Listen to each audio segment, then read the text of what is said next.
Bel Mariano and Mr. Donnie Pangilinan. Abay, may malaking sorpresa para sa lahat ng mga Don Bell. But before that, if you haven't subscribed yet to my YouTube channel, please don't forget to like, share, and subscribe at i-hit mo na rin ang notification bell for more showbiz updates.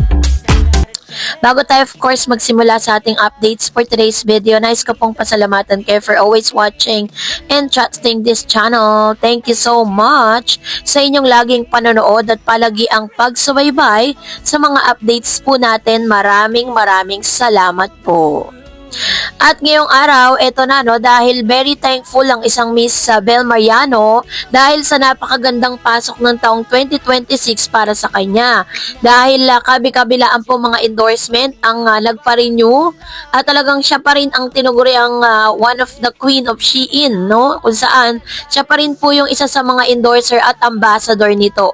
Ganon din naman si Mr. Donnie Pangilinan sa kanyang IG account ay dinisplay niya at ipinost niya ang iba't ibang mga endorsement niya ngayong taong 2026. So, ito lang po ay nangangahulugan na talagang sobrang relevant pa rin talaga si Donnie at si Bel Mariano na malayo sa sinasabi ng ilang mga bashers kasi sinasabi nila na parang hindi na raw matunog ang pangalan ni Bel at saka ni Donnie na bagay na hindi natin kayang paniwalaan. Katulad po ng isang balitang ito, base po sa isang online news, sabi dyan na si Bel Mariano daw pinalagan sa titulong New Gen Superstar. Maraming netizen ang nagtatanong kung deserve ba ni Bel Mariano na tawaging New Gen Superstar. Ito kasi ang buong ningning na pinagsigawan ni Donnie Pangilinan nang binasa niya ang spiel sa pagkakakilala or pagpapakilala kay Bel para sa production number nito sa isang Sunday show. Trending din kasi sa SOCMED ang splice ng show kung saan mapapanood lang ang nasabing intro ni Donnie kay Bel. Ito rin ang dahilan at nagpataas ng kilay ng mga showbiz netizen at ng lahat ng mga talaga nang masasabi mo na nakaabang, ano? Tanong nila, sapat na raw ba na ang accomplishment ni Bel para sa tawaging superstar? Para sa kanila, hilaw pa raw ang aktres para sa nasabing titulo. Tuloy may mga atribidang netizen, ano, ang agad na nag-google para alamin kung ano-ano bang achievement ng batang aktres. Komento ng mga memang netizen, parang iisa lang naman daw ang masasabing box office movie ni Bel na umabot sa 100 million rank. Pero hindi pa niya solo. Ito yung Meet, Greet and Buy na pinalabas noong November 12 last year at sinasabing kumita ito ng 215 million globally. Kaya talak ng netizen, hindi masasabing fans lang ni Bel ang dahilan kung bakit ito tinangkilik ng tao worldwide dahil bida rin ang nasabing family drama movies na sina Maricel Soriano, Joshua Garcia, Juan Carlos at Piolo Pascual. Pero may mga supporters si Belinda na inalmahan ang mga hanash na mga nagsasabing hindi pa deserve ng aktres ang New Gen Superstar title. To the rescue sila sa aktres. Komento ng Fanay, phenomenal hit daw ang mga Don Bell series na He's Into Her at Can't Buy Me Love.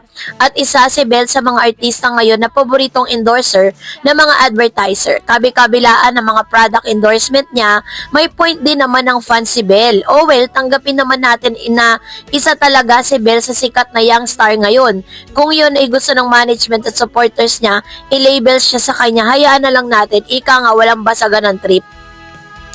Pero katulad po ng mga nasabi natin dito, no, dami po kasi mga bashers dito na ayaw tanggapin ang pagiging New Gen Superstar ni Bel. Well, in fact, ang dami na rin naman talagang napatunayan ni Bel Mariano, no, itself.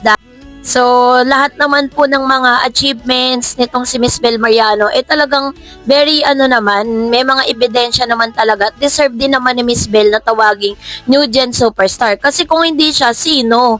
'Di ba? Siya lang naman po ang maingay ang pangalan ngayon eh.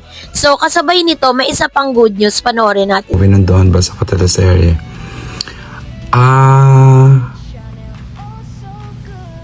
Sure to roll na yata this year. I don't know exact. Siguro right after niyang gawin ang Roja. Ano na yan? Don Bell na. Pakita, narinig ko lang naman.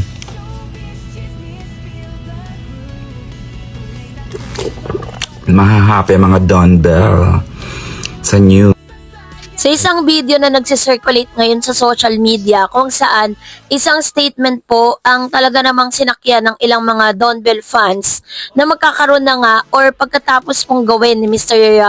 Donnie Pangilinan yung kanya pong series na Roja, isusunod na po nito yung kanilang teleserye kasama po si Miss Bel Mariano. So, ito po isa sa pinakamagandang news na natanggap ng ilang mga Don Bell fans dahil medyo matagal-tagal na rin talaga na hindi natin sila nakita or napanood na magkasama dahil talagang sinusulit nila yung kanilang mga solo era projects. Pero, pinapatunayan lang nito na hindi totoo at inidebunk nito ang ilan sa mga fake news na nagkalat na talagang bubuwagin ng Don Bell. Kasi, ngayon pa lang po ay talagang nagki-create na po sila ng magandang masterpiece or parang magandang material para sa Don Bell. At alam ko po na aabangan ito dahil marami po mga Don Bell ang nananabik sa pagbabalik serye at pagbabalik big screen nitong si Donnie at saka ni Bel Mariano. So pagkatapos nga ng isang matagumpay na movie ni Miss Bel ay talagang marami na rin po talagang mga nakaabangan, nakaamba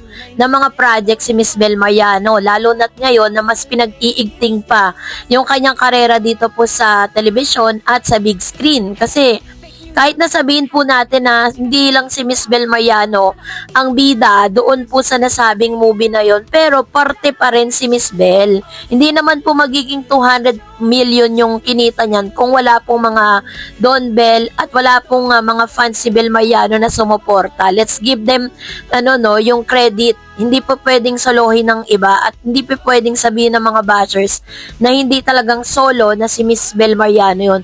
May ambag din po ang Don Bell doon at hindi nila pwedeng i-disregard yun.